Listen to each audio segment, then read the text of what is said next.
એટલે દરબાર એક દાડું મૂડમાં આવી ગઈ. કીધું દરબાર ટ્રેક્ટર લાવ.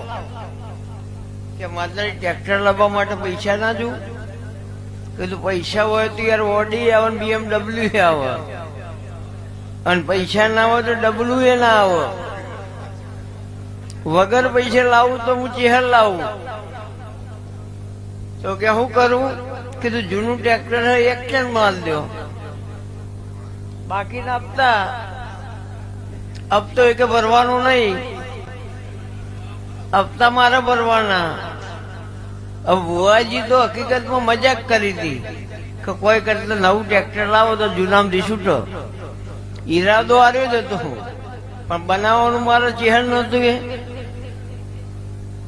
આ ભાઈએ તો હાચુકલું અપનાવી લીધું. હપ્તો એ કઈ ભર્યો જ ના. હું પેલા થોડા કોઈ આપડે યાર હગા હતા.